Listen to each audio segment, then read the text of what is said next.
see the way they hate. And I know better than to listen to the people who are calling us slaves. I can feel the sunlight shining. Well, good morning, everyone. My name's Brian, and today is Friday, July 26, 2024, and this is episode 750 of the Lots Project podcast, and it's titled Friday Free for All. I'll be chatting about some TikTok's conspiracies that have caught my eye, huge score at Delinquent Scully, what I got done yesterday, and whatever else kind of pops up during the show. It's Friday. It's Friday. We're going to roll through, get done with today, and into the weekend. First, let's head over into the live chat. See who's hanging out in the coffee crew. Grab a cup and hang out for an hour. Good morning. Good morning. Good morning. How is everyone today? Oh, Mike's Homestead in. Good morning, Mike. Thanks for stopping in. Rewilder Life. Good morning. Hope you're doing better today than you were yesterday. I think it was yesterday that you were broken glasses and having all sorts of issues. Hope everything's clearing up for you. But thanks for stopping anyway. Hunter over on Twitch. Good morning. How are you doing? And we'll see if we get any fun folks to join us in the vertical feed today. Internet tough guys. Anyway, how are we doing this morning? It's Friday. It is Friday. I'm glad it's Friday. I love getting up and doing the show every morning, but man, on 1 or 2 days a week, it's always nice to sleep in just a bit. And not necessarily that I sleep in very far behind or after later, but the whole show and getting up and rushing around and things like that. So I don't know. Weekends are nice. Good morning, K-Bonk. Thanks for stopping in. Pip says operating a forklift with very little sleep. It'll be fine. Oh, forklifts are nothing, man. You're on a tiny forklift, right? You're just on that tiny little thing.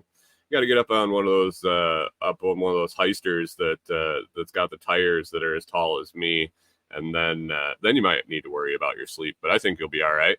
Have some GSD blend, and that will get you ready to go for the day after not very much sleep.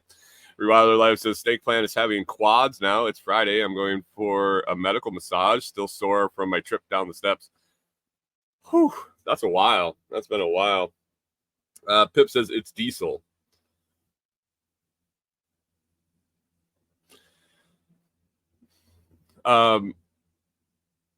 That's got me confused, man. I'm not sure what that has to do with the size of it.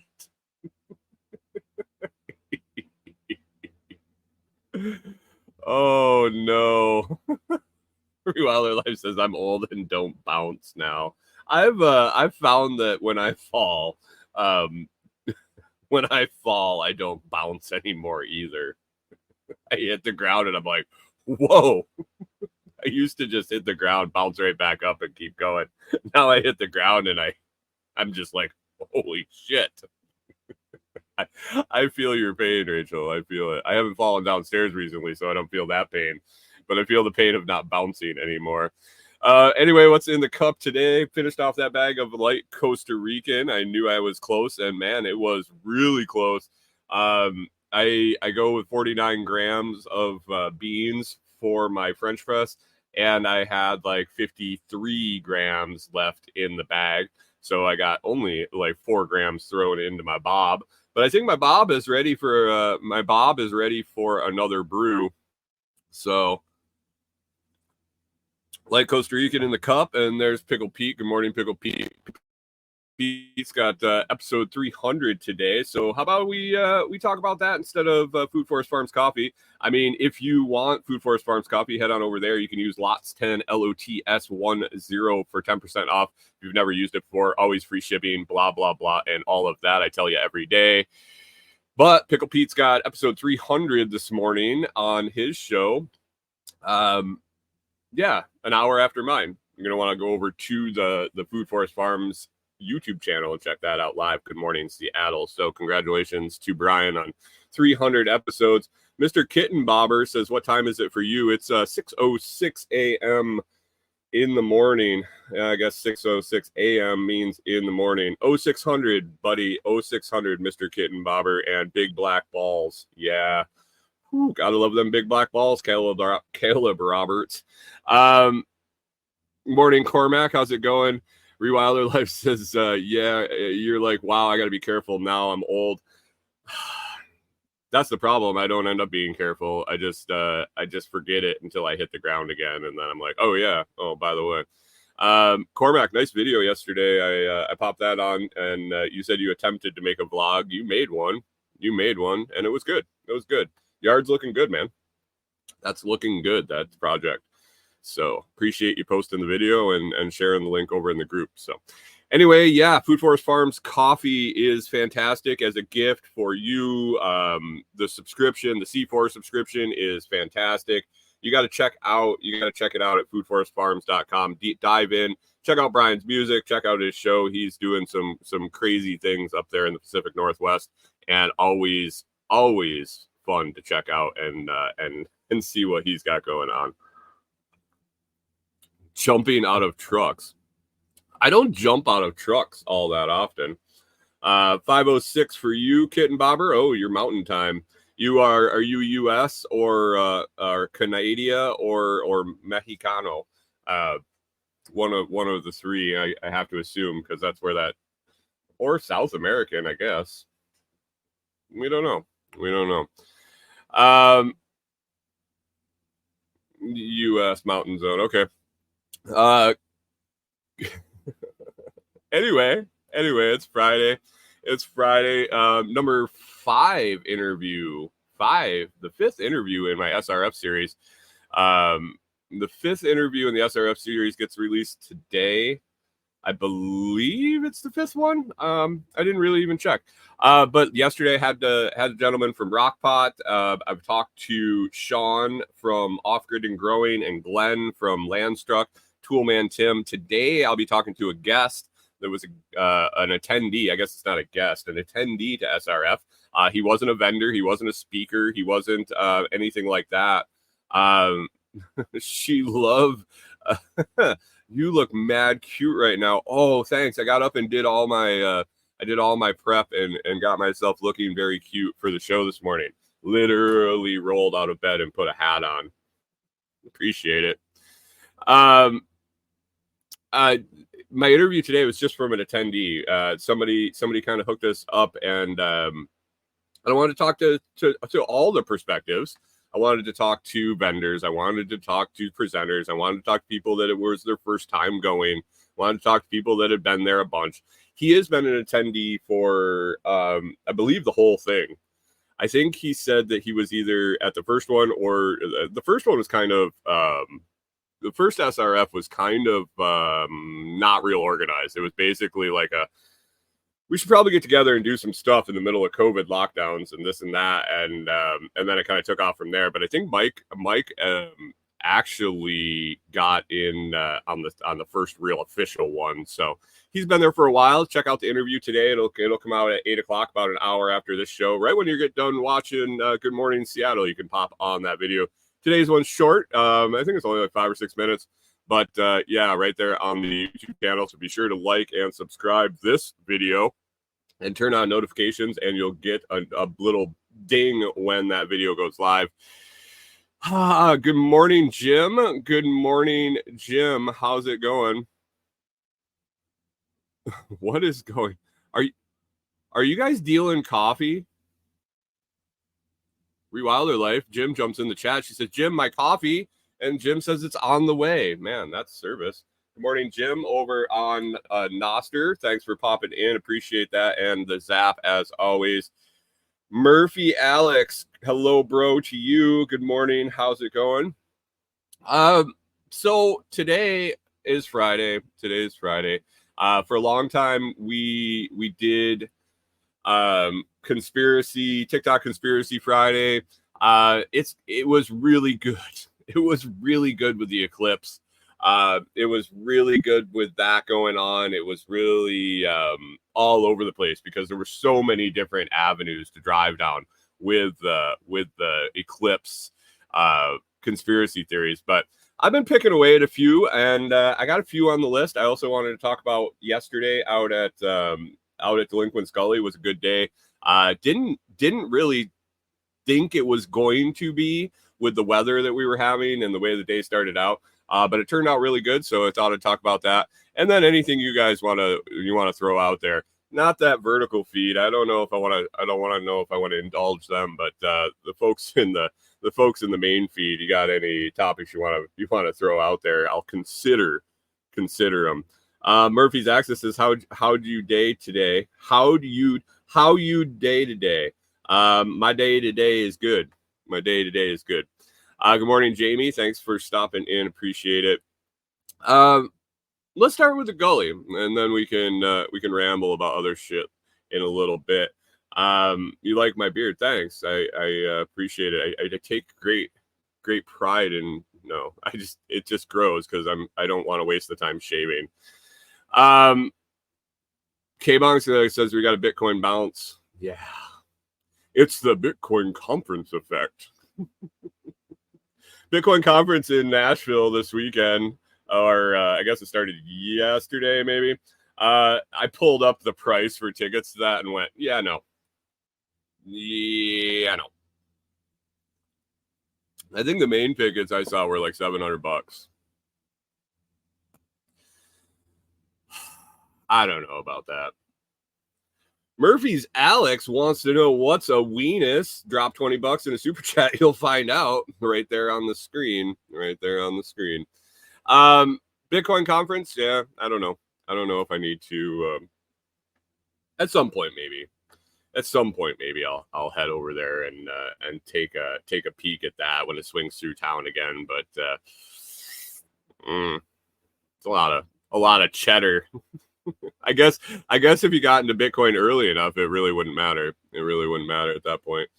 But anyway, yesterday headed out to Delinquent Scully. It was going to just be a day of work towards our little plot of land there. I had some things I wanted to get accomplished. I got a ton of stuff to do. But it was raining. And it was one of those things where it would rain, it would like downpour and then stop and then be super humid, and you never know where when it's going to rain again. Sorry.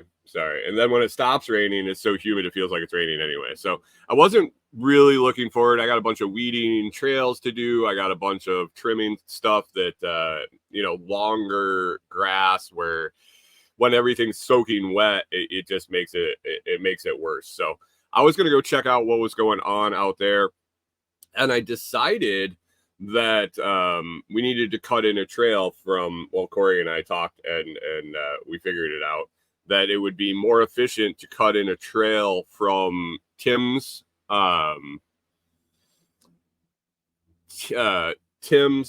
site down in a different direction. So right at the moment, if you want to go from Tim's cabin site to where we're going to be building, you have to go all the way down to the front of the property, around the outhouse, then out another trail and up. It's not even close to the most efficient route as the crow flies. So I've been poking around in between the two trails and looking to see if there was a cut across that we could do. Now, the way the property lies, the way the property kind of flows is there's ravines that run kind of diagonal across the plots. The plots are long rectangles for the most part, and then ravines kind of run diagonal across them. So traversing left to right can get iffy depending on which ravine you got to go through, how much deadfall's in it, and a bunch of different things. If there's water actually in it, how steep it is, and just can you walk through it basically. And so I started poking around in these, and right now the undergrowth in Tennessee is like, as high as my head or higher, so like 7 foot tall. And so I started poking around through there, taking a machete with me and kind of getting close to this ravine that I was going to have to go down through. And from everything I could tell, it was pretty steep. I don't necessarily know how deep. I was guessing that it was probably 3 or 4 feet deep, but it looked like it was like a straight V. Like you would walk up to it, and then it would be like, choo, choo. Basically the same kind of ravine we needed to build a bridge over at the last workday. So I was like, oh, I mean, I can clear the path to the ravine, pass the ravine, connect it up with the other trail, and then worry about the bridge, worry about the deadfall later. So that was kind of the plan. It was wet. I was like, okay, well, I'm going to be working my way through this anyway. I'm just going to be soaking wet. It is what it is. I got to get this cut in. If you add up the minutes it was going to take to cut in this trail and translate it into time saved when I don't have to walk all the way down and around anymore, it definitely was worth the effort. I just went at it. I started hacking away. I got to the ravine, and I was very, very pleasantly surprised. What I had been seeing was actually 2 big piles of deadfall that had fallen like parallel on either side of the ravine. And then the weeds had kind of grown up over them. The vines, the blackberries, the wild grapes, everything has kind of grown over them. So it almost looked like banks to the ravine. But when I got to it and I started hacking away at the growth, it was just 2 big piles of deadfall and some big trunks of trees. So I got it kind of cleared out mostly, and I got to bring a chainsaw in after the fact and cut some stuff up that was too big to move by hand. But really, we're going to be able to just walk through it. There is some weird undulation that we're going to have to figure out what makes sense, what direction the path should take. But at this point, if I want to duck under some trees and climb over another one or go around one, definitely can make it through there. So a little more work and a bunch of maintenance on it, and it's going to be a really nice path. So basically, you'll be able to leave Tim's, and if you go one way, you'll go down around a nice path across a bridge, and then there's a couple of campsites. What's up, Ketchna Francis? A couple of campsites, and then the outhouse and the front of the property. If you go the other way, you'll come down and you'll tee into a path. And one if you go straight, you'll be able to go down into the nursery and propagation area. And if you take the path the other way, you'll kind of go up to the top of the property and then where our building site's going to be. Kerry did an awesome job. I've been tracking down all of his flags he put out when he was here last weekend. Kerry Brown from Strong Roots Resources. He's kind of doing some permaculture design on the property. He is doing some permaculture design on the property. And he marked out some places that we're going to install some guilds along the trails. I think it's going to be, man, I'm excited about this project. I really think that we're going to hit a home run with it. I really think that it's with the people involved, with the property itself, with just everything going on. I think it's going to be a fantastic property. It's coming together nice. I think we're doing it right. We're taking it slow. We're doing things by hand. We're observing what's going on and working with the property. We're not just bringing a bulldozer in and knocking down all the trees and making a flat spot and building a house. Pip says, I'm looking forward to seeing the progress from last year. It's like a spectator sport. I think I hope you'll be impressed. I really do. I question myself daily whether I'm doing enough. I question myself weekly if I'm doing enough. That's my nature, though. I don't need my ego stroked in the fact that I'm doing enough work, but I'm always second guessing myself. And to the point that when people come out and they see it and they're I don't want to say impressed, but they mention the progress, and I question that too. I question their I question whether they're just being nice. Jim says you're not get going, but I may be projecting. Yeah, for sure. Rewilder Life feels the same. Yeah, I don't know. I and then I step back and I look at it and I'm like, man, it goes both ways, because I look back and I'm like, okay, it's only been a year. Look at what we've done. Like I think back and I put I flagged different times, big events, fall workday last year. Workdays, if we continue to have a workday associated with every fall SRF, it'll be a good benchmark every year. I look back and see what we did last fall. Because Carrie and I were talking about, I told you guys I found muscadines. Carrie found muscadines, and then I found a shitload more along this in the same area. But we found the muscadine vines and they were putting fruit on. And I was like, I didn't see those last year. And then through, he's like, well, maybe it's the first time it's been opened up to light. And they're like, that's the really cool thing. As we're opening up some of these areas, as we're opening the canopy a little bit in different areas, some stuff is really thriving that may have just been there and not been getting sunlight. Well, Carrie's like, yeah, maybe because we opened it up, or we got sun for the first time, and it's putting on fruit, or maybe you just didn't ever see it, you didn't notice it. And then I was thinking about it, and in August, so July and August of last year, we weren't even at that point where we were seeing the muscadines. It was all overgrown. There was no path there. There was nothing. The path that ended up going to where all the muscadines are was cut in on last fall's workday by Norman and Herschel. Did a yeoman's job cutting through some deadfall and clearing a path. Mike's Homestead, he did a fantastic job weed eating down, cutting down a shitload of brush down to where we wanted to put like a nursery, a campsite, a nursery, but now where the nursery is. So a year ago, there's no way I could have seen these muscadines. A year ago, there was no traversing to this spot. So I guess that's a lot of progress. Getting excited for that muscadine harvest. We found in the last year, so it's been basically a year and a half.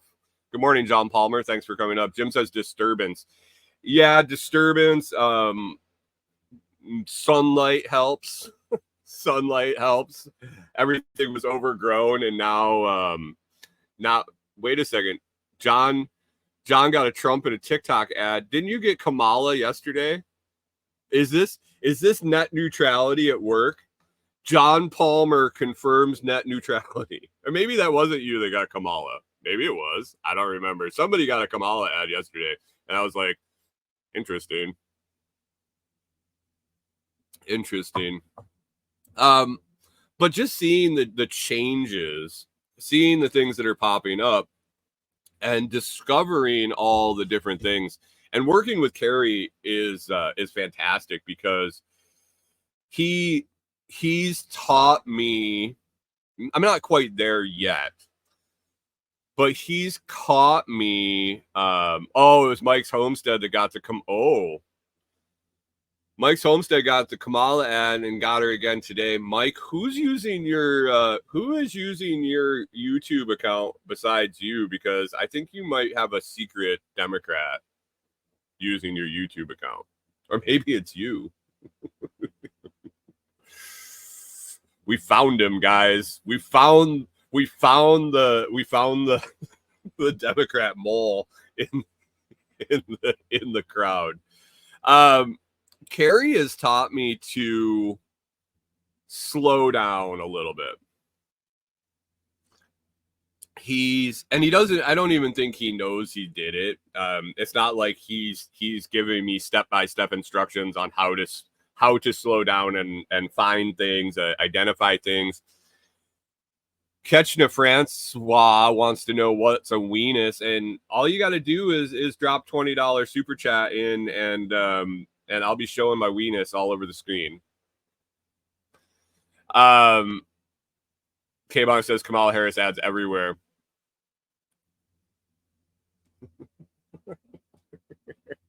John Palmer says I've been getting ads for that idiot too. Hunter says, did you see the Kamala ad they came out with? It was good. I haven't seen any Kamala ads. And if it came on, I would just turn it off or not watch or something. But Carrie doesn't even know. I mean, he didn't teach me. He didn't give me a step-by-step. But by observing Carrie when we walk around the property together, I tell you guys every time he visits that every time he visits, I learn something. Every time he visits, I feel smarter. I feel like I'm growing. He just puts off so much knowledge. He's very, very, very great to interact with. So if you get a chance to hang out with Carrie, if you get a chance to go on one of his foraging walks, like at SRF, or you're in the Knoxville area and you go hang out with him for a little bit, definitely worth it. If you're near an event that he's going to be at and he's going to be speaking or have a event going on, definitely check him out, or check out his information at Strong Roots Resources, strongrootsresources.com, or you can find him on Strong Roots Resources on YouTube or across the board. Definitely worth a subscribe. Definitely worth keeping an eye on his stuff. But by observing Carrie at the property, I've really learned to slow down. I've learned to kind of not necessarily inch by inch on the property or foot by foot on the property, but as I'm walking around, you can kind of see different groups of plants as you're walking like down a trail. And it appears, and I could be totally off base, this could be just what I'm getting from him, but it appears that he stops, and it's almost like he takes a square, a little area, and just goes and sees all the different things he can find in there. And maybe he can identify one out of the 50 things that are there. Maybe he can identify 50 things out of the 50 that are there.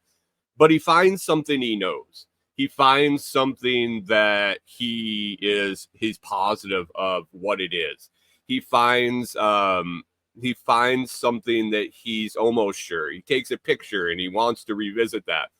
But then he's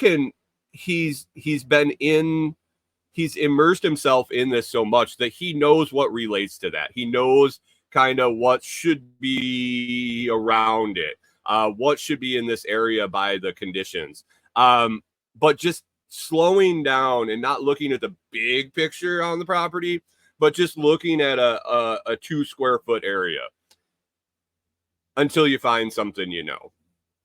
And he might not be doing that. He might be just stopping and gazing off. He might be having mini strokes. I don't know. But that's what it looks like to me. As we walk around, he really takes a pause and just kind of looks at a specific area where I would be going and walking the property and glancing, being aware, looking for things, keeping an eye out for snakes or whatever. And looking for things that catch my eye.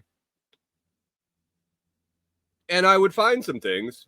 But when I really started slowing down and stopping here, there, and the other thing, stopping every couple, 10 yards, 50 yards, and literally stopping and looking,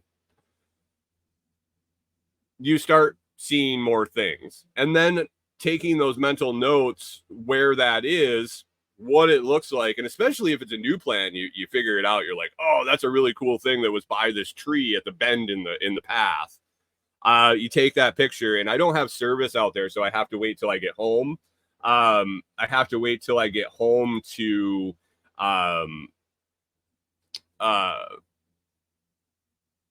identify the plant with my app. Maybe not anymore. I got some books that I picked up that are going to be pretty cool. So once I know where it is, and then I get a positive ID on it, now I start seeing it every time I walk by.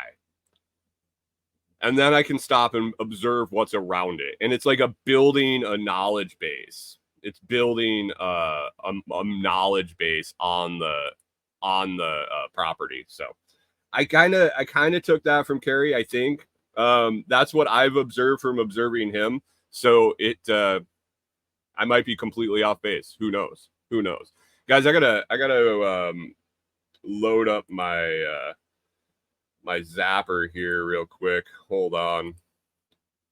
They changed zap.stream changed how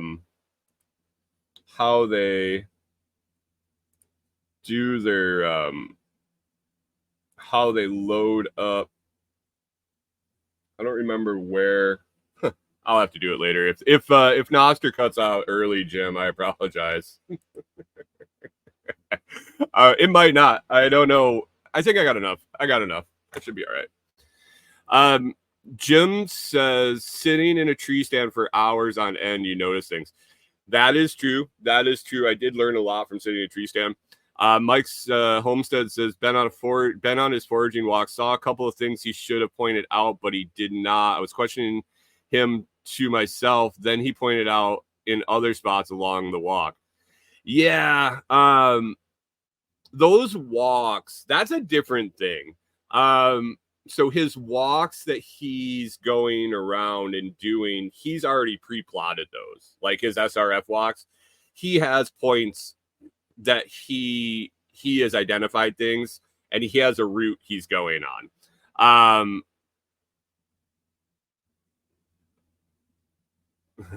Mike Soap says he was walking it. He had walked it before, so he knew there was another spot where I thought he should have pointed it out in case we didn't see it again. Yeah, he does that walk about 20 minutes before he takes you on it.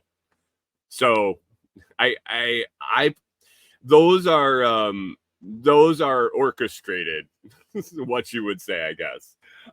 He puts a lot of work into those. He really identifies things and puts it in an order that it makes sense. Holy crap. Dog's laying down.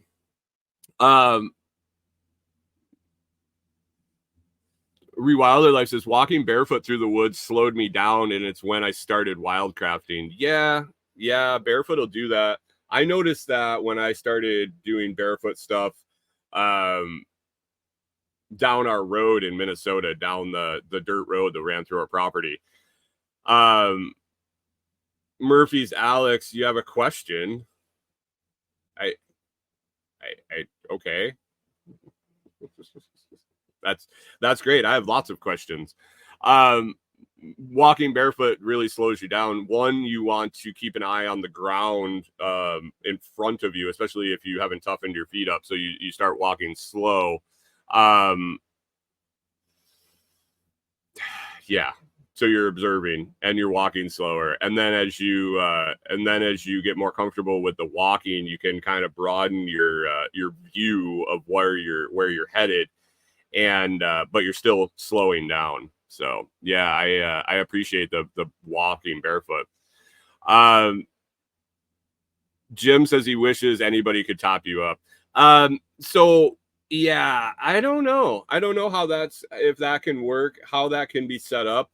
But the wallet that my zaps go into is the wallet I draw from. So it is the same thing. I just have to do the next step. So I appreciate that. Jim says I could walk barefoot in New York. Can't here in Florida. Almost stepped on a cottonmouth. there is that. Good morning, Hanging Laundry. How we doing? Thanks for stopping. She had a Google Workspace and One Main Financial. Interesting. Somebody was talking about Kamala commercial up here. I kind of rolled through. Oh,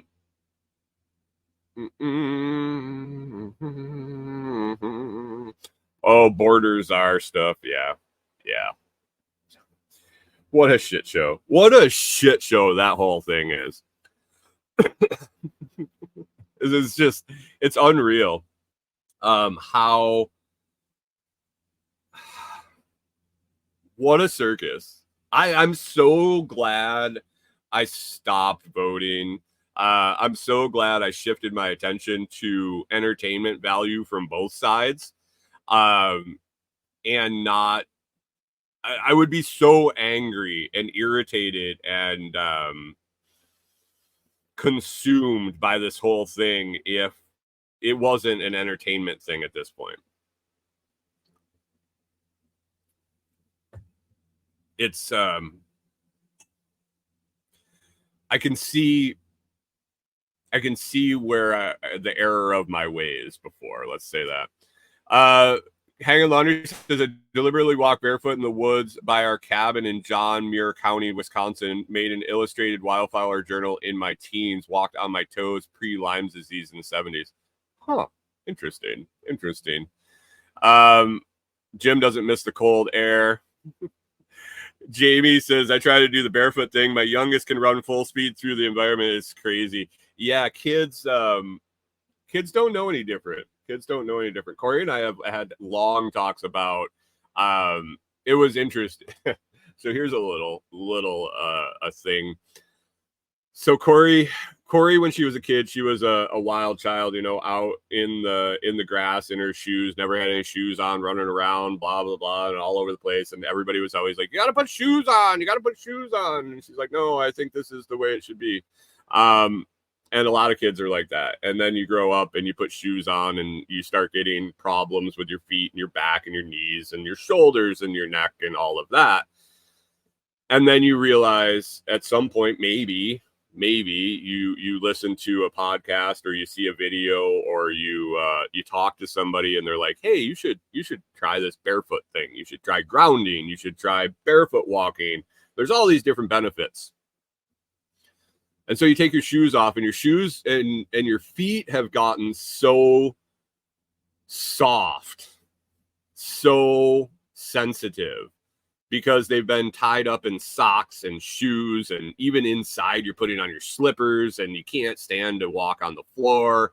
And that tissue on the bottom of your feet just gets so sensitive.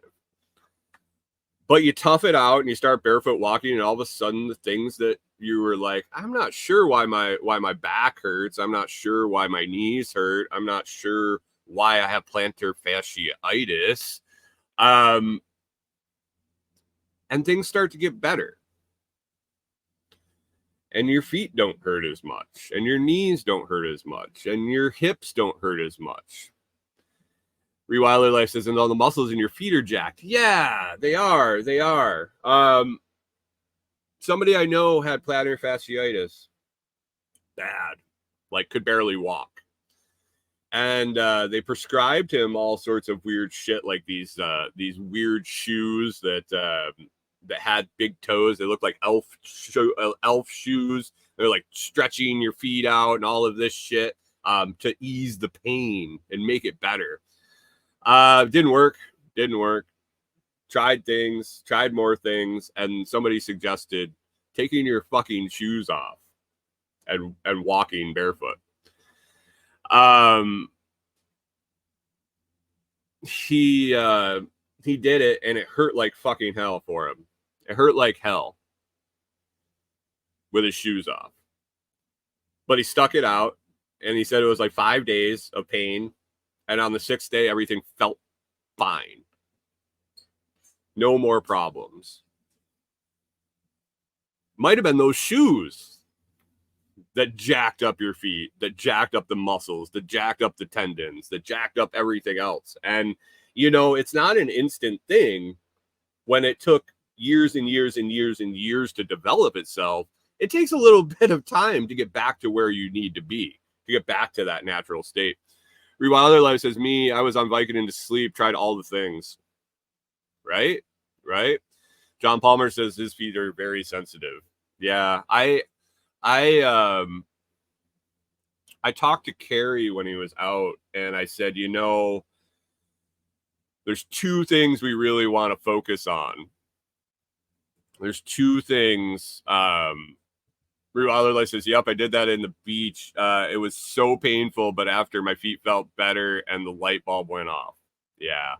Once you realize it, and you try to tell people, like, I had shoulder issues. I had Corey had it way worse than me, but I was all kind of out of whack and out of alignment. My knees were starting to hurt. My back was sore. When you walk barefoot, there are multiple different things in play. Cormac says, I fixed fallen arches going barefoot. Off-Grid Ping says, I got plantar fasciitis from trampoline park. That's what I get for showing off to the kids. I use K-tape. K-tape is interesting stuff. It's kinetic tape.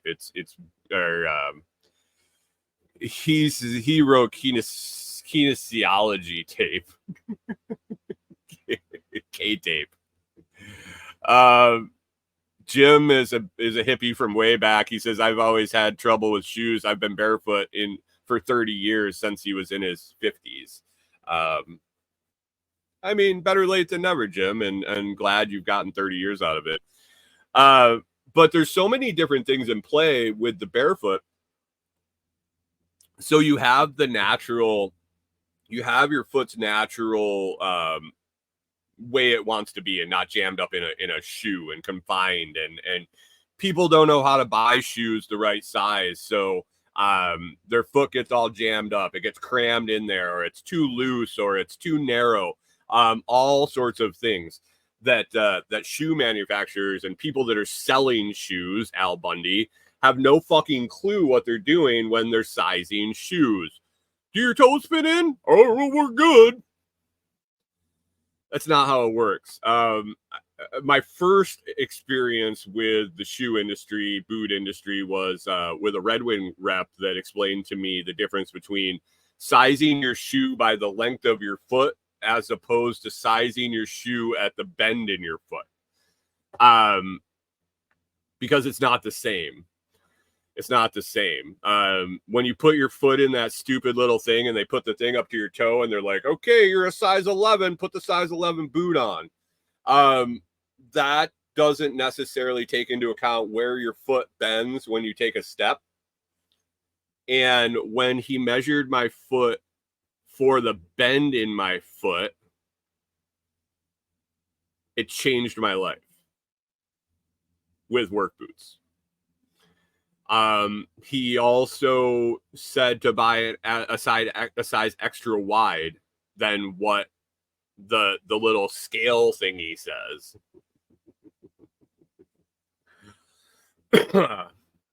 But anyway, I was talking to Carrie about the property and the design, and so Carrie's doing a lot of design around Tim's place and the trails, and by default, a lot of the stuff that he's doing at Tim's will end up being installed at our place.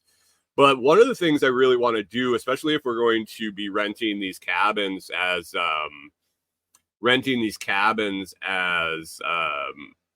retreats, as maybe a getaway, as a digital retreat, as a disconnect and reconnect with nature kind of retreat, is I want people to be able to be barefoot around there. I said, big goal is have ground cover in zone 1 around the property, around the structure, be barefoot friendly, which in Tennessee means, you're going to be able to have to look out for, be able to see snakes. You're going to be able to have to keep it comfortable for people to walk on. And I'm trying to look at it as in people that may not necessarily be rough and tumble barefooters like Jim, maybe just be taking their shoes off for the first time like John Palmer with sensitive feet. I want them to be able to experience it. So that's going to be a long process, and he's on it. I said at a minimum, I want to start with paths, whether that be mulched paths or pea gravel or whatever, to be able to get around the zone 1 barefoot, to get in the structure, out in the yard and back in without putting shoes on. Jim says, roll out the red carpet, basically. But we know that's going to be a while down the road. Like, that takes time. It takes, it's probably going to be taking some experimenting to see what works, and what doesn't, what's easy to take care of. Corey, basically seeded an idea in my head that was fantastic that we could do in the short term. And we're going to plan at every cabin to install kind of a barefoot meditation area. And now this can be man-made. This can be man-made easily. Basically, what I'm picturing from the discussions that she kind of put it in my head, and I've kind of spun on it for a while. Basically, a bench or a chair or a couple benches or somewhere to sit down, and then an area around you that is maintained, but it has several different surfaces that are beneficial to barefoot. So we'll have some sod in one, maybe some sand in one, some bigger gravel for people that really want to do some not acupuncture, but reflexology treatment, standing on gravel, walking on gravel. I literally can feel the tension releasing in my shoulders as I rock different ways on my feet on gravel and on the points. Neck tension relieves, back tension relieves. You can feel it tingling, like literally tingling in your shoulders as you touch your feet in different ways. So some pointy gravel, so maybe some river rock. I'm thinking of a way of being able to do water to where you can, if we can try to figure out how to keep the water from getting skanky, to where you can have your feet in water, but it's not in a plastic bowl. Maybe a metal bowl would work, but to get that grounding effect of being in contact with the ground.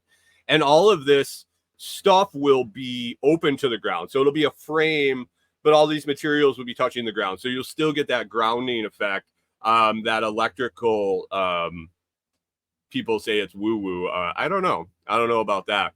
So you're going to get the benefits of both the reflexology on the bottom of your feet, the different textures, be able to spend some time there, meditate there, start your day. And then if we can coordinate it right, having it to be accessible to watch sunrises and sunsets at that point would be pretty freaking cool.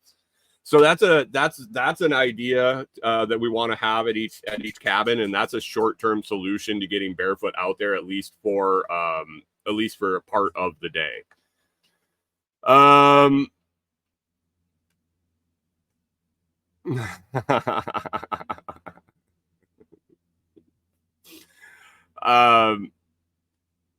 Hanging Laundry says making a big labyrinth in grass would be cool for a retreat. Wonderful way to meditate. Yeah. The walking paths, the spiral contemplation gardens, things like that are pretty cool. That might be a main, one type of thing for the whole facility. But yeah, these small things will be per cabin. Jim says you're planning on marketing this to glampers, so you got to expect soft feet. Well, right. I mean, the barefoot hippies in the woods, they don't need to come and stay in my cabin. They're probably already hanging out in the woods anyway. Thanks for the great idea. Thanks, K-Bonk. Hanging Laundry says, saw one of the friends was 100 foot across. Very cool. Interesting. Hanging Laundry says, make a Lego pit for advanced reflexology. Right.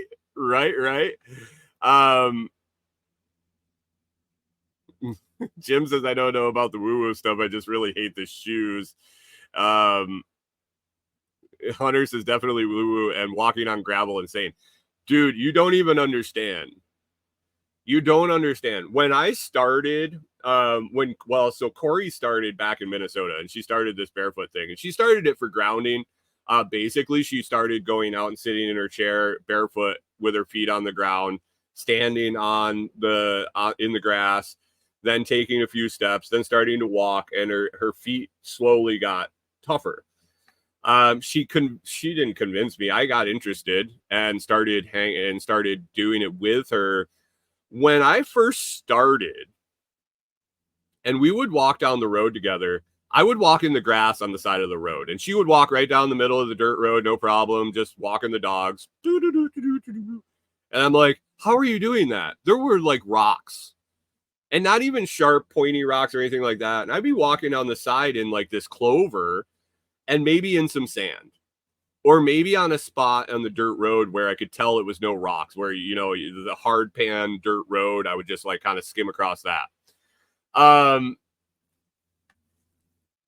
then it got easier. The more I did it, the more I walked on the pea gravel size and spent a little time there. The more I pushed myself to walk on the rocks, the more I pushed myself to stay on the road and not jump off because it got because it started to hurt a little bit. You have to be uncomfortable to get better. And it definitely is worth it in the end. I mean, I still can't just go plowing across a gravel driveway, but if I take my time and I concentrate, and that's a big difference too. If I think about what I'm doing as I'm walking onto gravel, it is 100 times different than if I'm just walking along and I happen to step on some. A night and day difference. So paying attention and really realizing how you're stepping, how you're going across it, it's a big thing. Off-Grid Ping says, if you make it over Legos, that's impressive. That's the master class in reflexology. For sure. John says, be a lobster. Yeah, be a lobster. Grow and be uncomfortable in your shell and shed it and grow a new one and be vulnerable while you're growing that new shell. Yeah, we've kind of talked about a lot of different shit already. I did have a couple of these conspiracy theories I wanted to just pop out there real quick that were on my list. Let me see.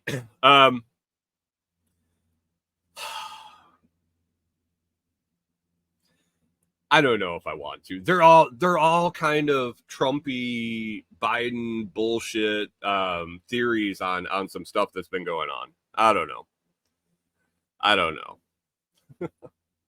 Jim says, remember that scene from Kung Fu when Kane walked on the rice paper? No, I don't.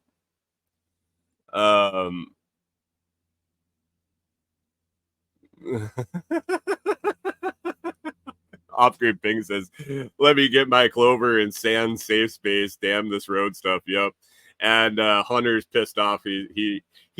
Hunter says he doesn't want to be a lobster.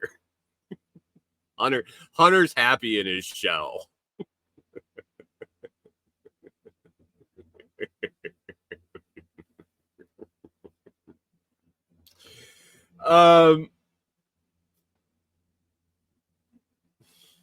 So I've been spinning on this whole Trump shooting thing.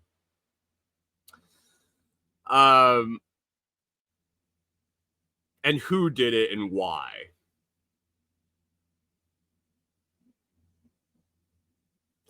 Jim says, oh, okay. Okay, I gotcha. Jim says, did you see the lobster video I reposted on Nostr? When? I've been in and out of social media lately.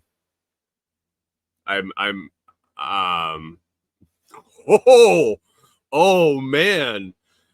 John Palmer throws down the gauntlet over there with Hunter and says, come on, Twitch, bitch. Jim, I didn't see your lobster post from yesterday, but I'll have to go check it out. Wow. We got YouTube versus Twitch firing up. Hunter's got to get his whole Twitch gang. Oh wait, it's just him. Oh man. So I've been thinking about the Trump shooting thing and who who did it and why. And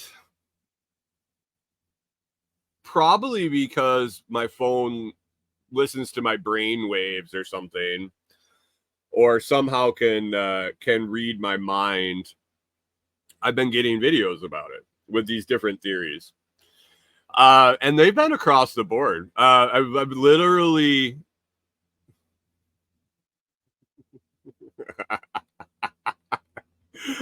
Hunter, Hanging Laundry said Trump thing is theater. Yeah, and that's the thing. Hanging Laundry, yeah, it is. It is theater, and that's the thing. I'm trying to figure out who wrote the play.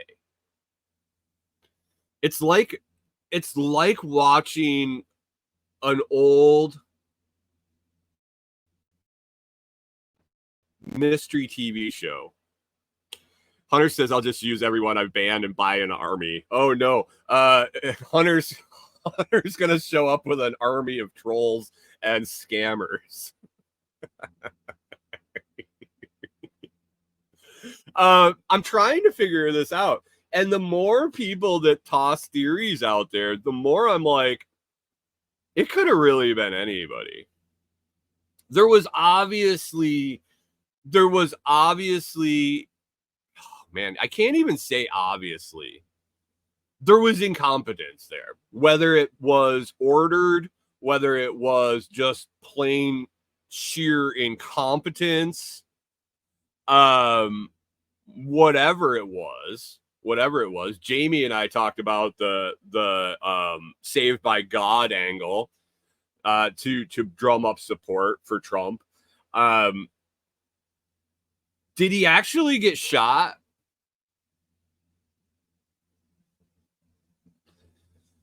Hunter says, what are they distracting us from? What aren't they distracting us from? What aren't they?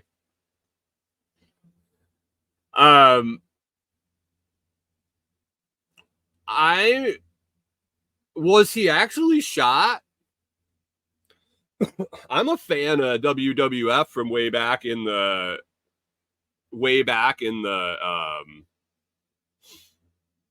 80s and 90s. By the 90s, I was probably out of it. There was blood packs everywhere in the 80s and 90s. Can you imagine what they can do now? Was he actually shot? I don't know. See, the thing is, that's the problem with not caring very much, is I haven't dug in any further. I see shit in passing, and I put it in my old Trump shooting fucking file in my brain, and then all the different theories pop around together. But I never go and like, is there video of the bullet going? Is it the video of the bullet going through his ear? Or was it always just hey, good morning, Norman. Everybody say hi to Norman. Good morning. How are you? You saying hi to everyone? Off-Grid Ping says he doesn't believe he was shot. He doesn't believe he was shot. What do you think, Norman? Do you think Trump was shot? Norman don't care. He's just gonna lay down and go to sleep. Anyway, that's one angle. Was it orchestrated by the people that want Trump elected? Jim says, I feel for you. It's boring on Nostr too. Drum up support on Nostr, Jim. I can't be out there holding the fucking flippy sign and doing it while I'm like doing the show. I could do more for you, Jim. I could do more to try to get you some friends hanging out in the Nostr chat. Twitch, I got nothing. Hunter is on his own. I've said it from the beginning. I only send this shit to Twitch because I can, because I had an account. Nostr is a different story. I feel like I failed you a little bit, Jim. I feel like I've failed you a little bit. We'll see. We'll see. We'll see what we can do. But I heard an interesting theory about the whole Trump thing, and it is based around the fact or the picture that got taken. The upgrades big says you mispronounced selected. Yeah. It was kind of based around the Rocky, the Yo Adrian picture, him with his arm up and the blood on his ear and the Secret Service agents around him. That's not how shit goes down, does it?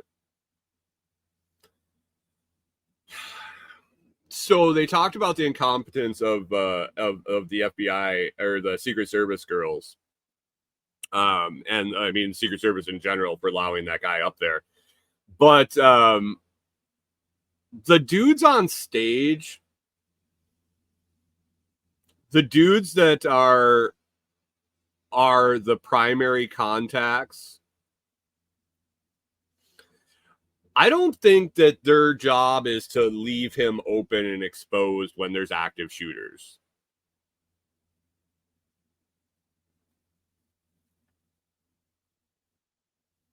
I think that's like rule 101. Look at any videoed attempted shooting of someone in protective, they're in Secret Service protection. They literally cover every inch of their body instantly.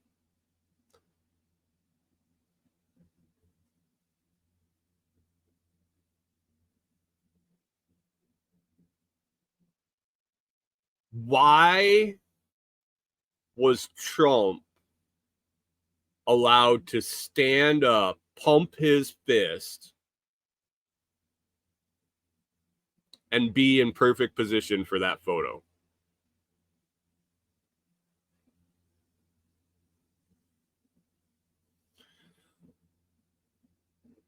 But maybe Trump didn't know anything about it.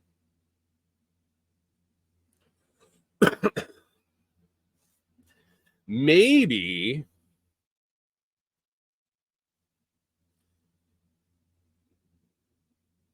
the powers that be, the deep state, or whatever, set this up for the show to get him elected, to who knows? But that kid is a distraction. I mean, the whole fucking thing is a distraction. K-Box says the shoe thing is fishy. What's the shoe thing? What happened? Did he lose his shoe? I don't know anything about a shoe thing. Mike's Homestead says Conspiracy Friday is back. Sure is. I'll have to check out the shoe thing. Oh, no. The other thing in this crazy clown circus that's coming up, and like I said, I definitely am getting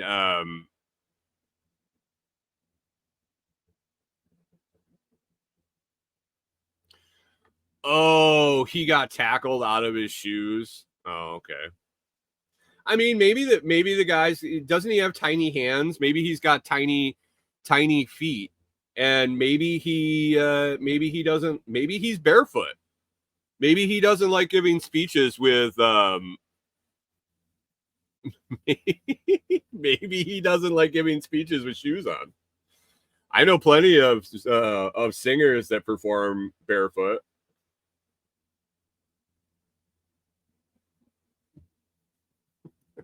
I don't know. The other thing I've been wondering that seems pretty when you're observing from the outside and things make you go, why? That's when I think you need to that's when I think you need to look a little deeper. And this whole Biden disappearing, Kamala being endorsed, this thing just really makes me go, why? Now everybody on the left is, oh, yay, great, because they're taking their marching orders, and everybody on the right is getting all excited because Trump's going to win in a landslide, and oh, I can't believe they're doing that. That's so stupid. Those stupid Democrats. There is definitely something to this.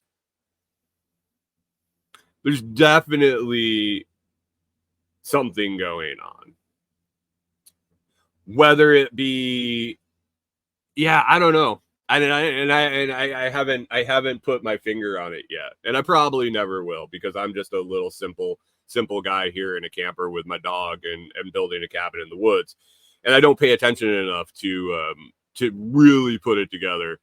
But something's not right there. The woman that has just been an absolute disaster.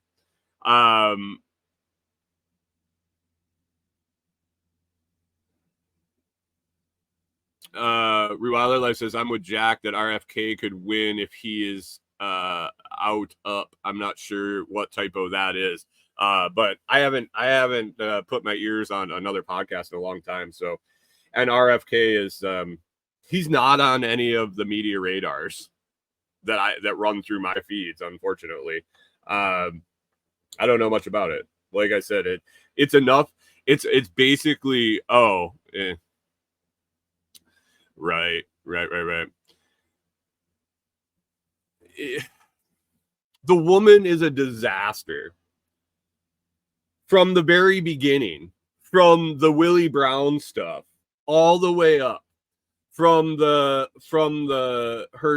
district attorney days, and the whole hypocrisy of all the dudes she's put in jail for weed, and then her just giggling about her smoking. From the top to the bottom, to the borders are bullshit. From day one till today, she's just a disaster.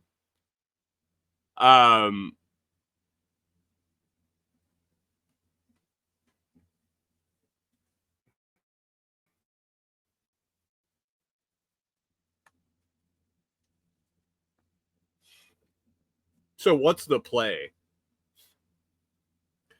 Somebody says she's rising in the polls. She's rising polls, all right. Yeah, I saw the woman that had to drop out of race, the woman that has the lowest approval rating of any vice president ever in the history of the world. All of this, and all of a sudden she's polling better than the next coming of Jesus, Trump. Not to offend anybody that likes Jesus. It's just the same. We don't know. We'll see. Sit back, grab your popcorn, and watch it, and build your life besides what's going on. Just realize that it doesn't matter if Kamala's elected, or fucking RFK or Trump or JFK rises from the dead and he's elected, or it doesn't matter to what you're going to do on November 15th. I don't know what day the election is this year. It's not going to matter what you're going to do the next day. It's not going to matter what you're going to do the day after the inauguration. It's not going to matter what you're going to do for the next 3 years. It's not going to fucking matter. How does it change your life? Explain to me how getting upset, being angry about it, or anything other than being wholly fucking entertained while you build your life is going to make any bit of difference after it's done. Or is it just going to start over again and they're going to start fighting again? Or is the person going to get elected and the other people are just going to scream and gnash about everything that they do and then and nothing happens?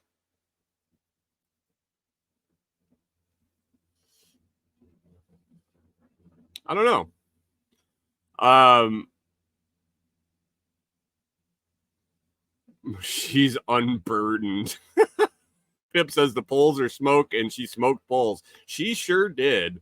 She sure did. Jamie says, here's my question on polls. I don't know anyone who's ever taken one of these polls. Interesting. Anyone else run across that? I've taken them.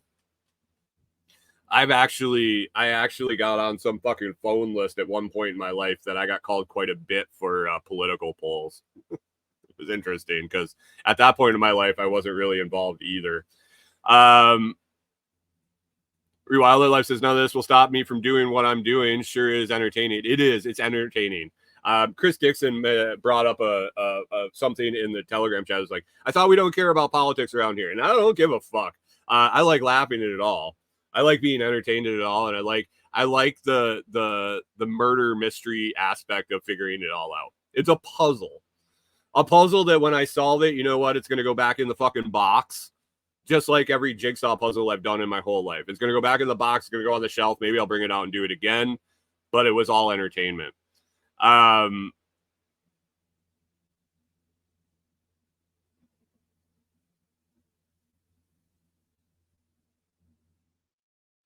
Watch it. Have some fun.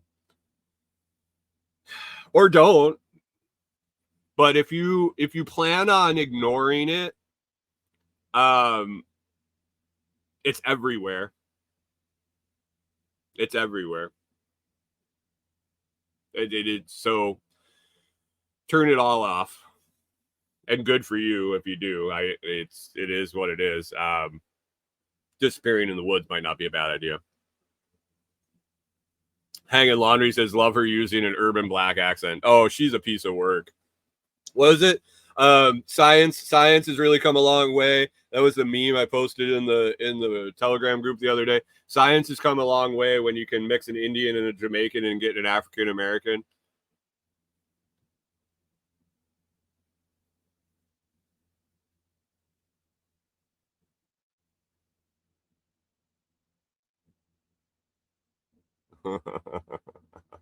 Jim puts out a good warning. I cringe when someone says they clicked on something they were texted. Careful clicking links.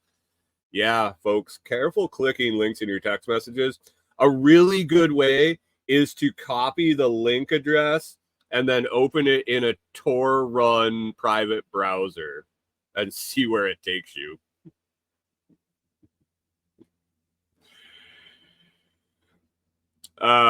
K-Box says, is she really black? No, I mean, Obama wasn't either. Obama's mom is white as the driven snow.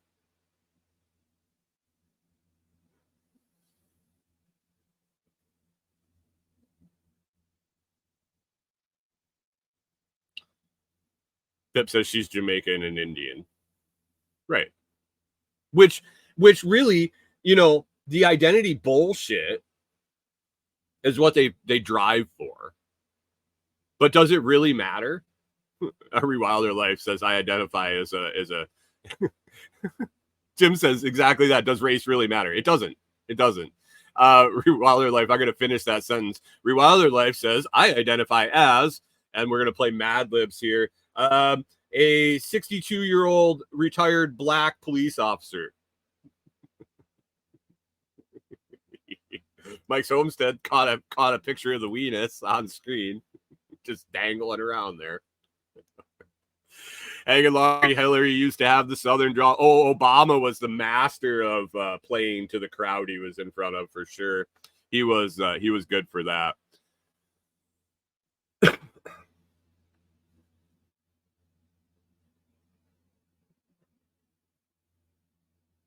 Jim says, hey, what's the longest word in the Southern dictionary? God. Oh, God.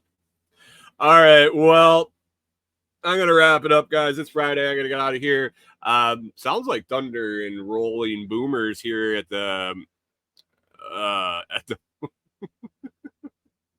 Jim says the answer to that question is shit. What? I don't know. I don't know what's going on here. Got to wrap it up, guys. I got to get out of here for the weekend. I got shit to do today, and you folks should go and be productive for a little bit and roll into the weekend. Norman's got an itchy mouth there. Look at him go to town. Boom, boom, boom, boom, boom, boom, boom. Vertical feed, you're missing out on my big old St. Bernard sitting next to me here.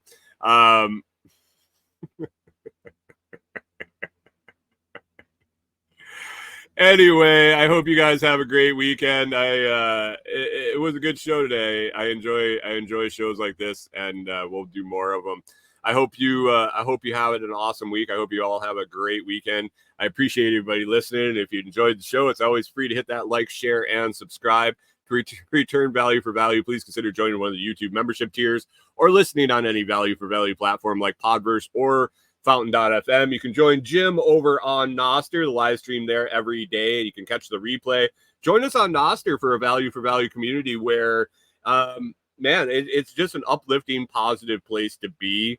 And people really, I really enjoy it. I really enjoy the folks over there. The community is great. Other than that, you can check out thelotsproject.com or order up some comfrey roots at comfreyroots.com.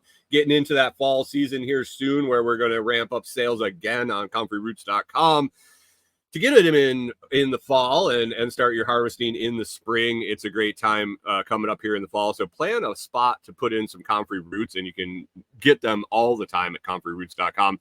Other than that, you might want to check out Scramblin's old Brian from Food Forest Farms, Scramblin', Sensei's Scramblin', Good Morning Seattle, episode 300 here, coming up in about an hour, 45 minutes now over on the Food Forest Farms website. Guys, have an awesome weekend. I hope you knock it out of the park. I hope you get some stuff done, and we will catch up with you on Monday.